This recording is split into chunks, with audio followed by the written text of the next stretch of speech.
elected, and my gosh, I was bursting at the seams. Well, I think I know what the answer to this question will be. What's your biggest disappointment or regret as a grandparent? That I couldn't have been involved more with them is my regret. You were very involved. That's what I don't understand that, because I don't think I was involved enough. you've been the matriarch for as long as I can remember. I appreciate that so much, and it does make me feel... It's like the staple to tell the family. No, for real. I mean, as a little boy, I mean, you were only in your late 30s. I remember you getting speeding tickets in your Firebird. I remember us all sort of living at Northland Village. And there's never really been much more than a week has gone by in my life that I wasn't at your house or seeing you. I know it. So... And when we lived on Ravenwood, do you remember that you guys lived with us on Oh, Ravenwood? absolutely. Do you really? Oh, absolutely. We had 4 kids in the house. I remember sticking my finger in a stick of butter that was in the refrigerator on Ravenwood. You're kidding. I absolutely remember it like it was yesterday, and I remember you asking who did it, and of course nobody did it. Nobody admitted it. And you lined all 4 of us, me, Jackie, Jeff, and Angie, up on a wall in the dining room. Kidding. Yes. Oh. And no, first thing you wanted to know who did it. And of course, I didn't say I did it, and nobody else did. And then you said, and I will never forget this because I thought it was true for years, you said that whoever was lying would have a black dot on their tongue, and you made us all stick our tongues out. And you knew it was me because apparently I had the black dot on my tongue. Did you go to the mirror and look? Yes, I'm sure I did, but I remember thinking, if you lie, you got a black dot on your tongue and anybody could tell it. As an adult, I look back and figured that there must have been some either butter residue on my finger or a butter smell that clued you in, and not the black dot on my tongue. But I remember the strangest things about that. I remember the sidewalk stairs out in front of the house that had that slope on the side. That as kids, it was like a slide. Yeah. And I've driven by that house as an adult, and I always look for that slope. That's how I know that that's the house. No, up until 5-10 years ago, it was still there. Well, Mike drove by it, I think. Well, it's a ghetto now. Oh, yeah, he said it was horrible. Yeah. He said the porch was falling down. And Yeah. Awful. I wouldn't even want to see it. What's your favorite house that you've ever lived in? The first house we bought in Lebanon, Ohio.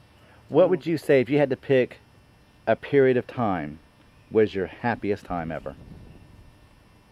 As a young person, as a married person, as a mother, just pick a time frame and tell me what that was that was your favorite time. Well, I think my happiest time really was when Sherry was born. Okay. That brought me to life, Right. sort of, I just bloomed, I You're- just blossomed, because I was so proud of this beautiful baby. And your most unhappy time frame? When Papa did what he did, Mm-hmm. that was my most unhappy time. Big regret. It's such a So a waste because You know, he can. would have still been with us. Yep. He would have been 83 years old now. Yeah. Still lively. I didn't talk about some of your younger grandchildren, Carly and Ethan. What are you most proud of with them? What do you think is the thing that makes you the proudest about Carly and Ethan? That they're such good kids. They're just really good kids. But they're, I don't think their parents are quite appreciative enough of their 2 children. Right. And they're such good kids. Yeah. And Jamie and Susie. Jamie and Susie have such loving, wonderful parents, and they're so loved. And Yeah, Jackie couldn't have done much better than Tom, could she? Jackie could never done better than Tom. They're really good parents, and they've raised 2 wonderful girls. Mm-hmm. Michaela Kay and Cody. Yeah, thank you. Michaela Kay and Cody have a loving home. They really do. Mm-hmm. Their parents love them to death.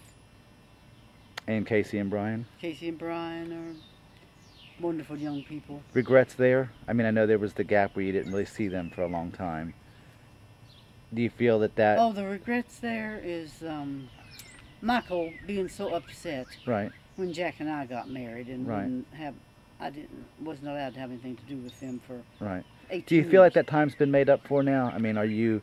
Yeah, I really do, because Mike can now come in and put his arm around me and Right. hold me. And that Give me a means, I know that kiss. means a lot to you. It's absolutely beautiful. Makes me feel so. But do you feel like, particularly with Casey and Brian, Well, we never got to know each other that much. I love them dearly, and when we're together, we really have fun. But you think that the residue of that missing time is still there, or? oh, sure it is. Yeah. That can never be bridged. Right. Never be bridged. Right. Because I didn't see the kids, until they were. I don't remember how old they were, but they were.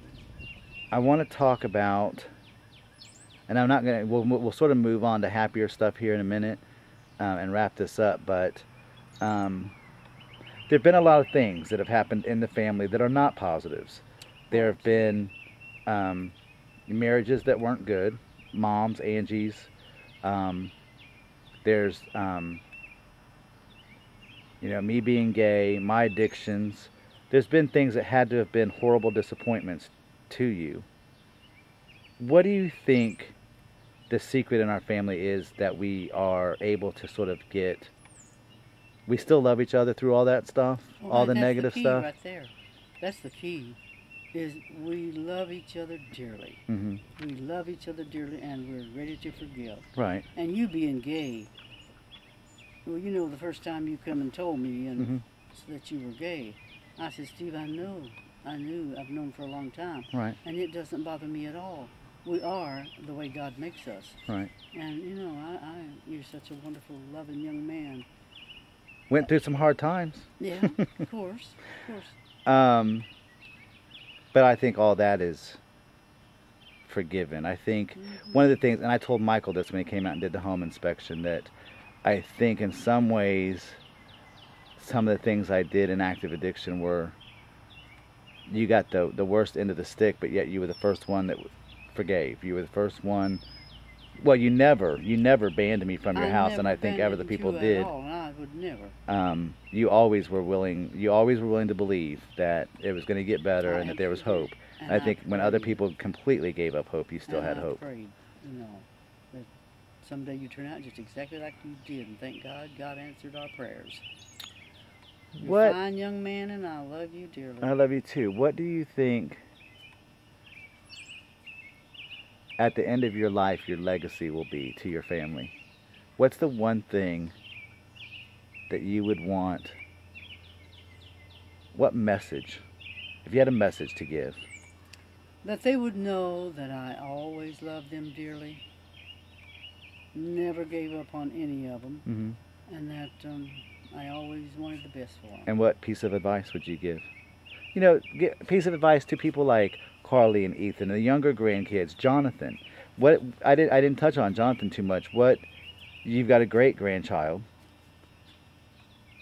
You have a few great grandchildren, but he was the first. What do you think of Jonathan? I think Jonathan has got a beautiful future, because his grandparents love him so much, his great-grandparent loves him so much, and his mother is such a good mother. Well, he's got personality and he's got such looks, and well, yes, he'll go far. he will. If he stays clean of some of that stuff that happens to the temptations that happen and to I people. think that Angie will see to it that he does. Right. Because she's a good mother. Well, I think sometimes no matter how good the parent is, people, that's true. That's absolutely true. What's the one piece of advice you would give to the younger people in the family that always life advice?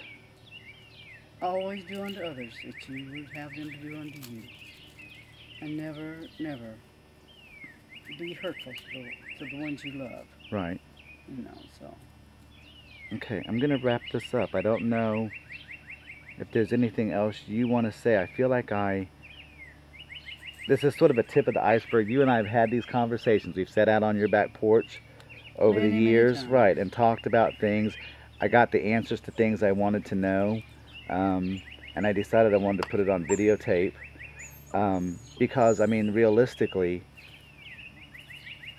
this will be something to have around that Jonathan will be able to see. Absolutely.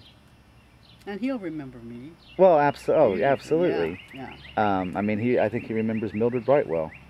But I just think the history is good, and I guess I'll wrap it up. I don't really know how to end it, but I'm glad that we did this, and we may do it again. There may be other questions that come up, and I'll come up and do another videotape. But I love you. But you know, I just want my family, each and every one of them, to know that I love them dearly, and I did the best I could. I may not have been perfect, but I never gave up on them or myself. And I love them, each and every one, dearly. Well, and I'll tell you this: nobody can do it perfectly. There's not a person yet that's done it perfectly. There was only one. And I think that we all know that you love us above and beyond, and we all love you above and beyond. And you know, everybody has their irritations and their moments and their arguments. We, as a family, I remember Tom Helmer said it when him and Jackie first got married, that, you know, his family loved each other, but they had never been tested. And our family has been tested again with, you know, suicide, interracial marriage, homosexuality, drug addiction. Absolutely. The list, you know, the big ones are on the list. Yeah. And we're all still right here. We love each other to death, and I'm really, really proud to be in this family, and with all of our quirks, with all of our little bizarrenesses. And I love it. I don't know what else to say. I'm so glad that, you know, I'm almost 44 years old, and my grandmother's still here, having an influence in my life, and what a blessing that is, and how many people don't ever have that, and it's such an important person to have, and to be able to have that person in your life up and into your 40s is really amazing. So I think, you know, as much as it might have been hard having a daughter that had a kid that's so young, and all that kind of stuff, I think it was all God's will, and you were needed to be here for everybody, because you absolutely are the staple of the family. And I don't know if you even know that. Do you know that? No, I really don't, Steve. You're the head, and everything else. No, for real. I'm not saying that. I know. I really am not. I wouldn't. For the video camera, no. It's just such a huge piece at the top. And anyway, I'm going to turn this off. I love you. Love you too, darling. Love the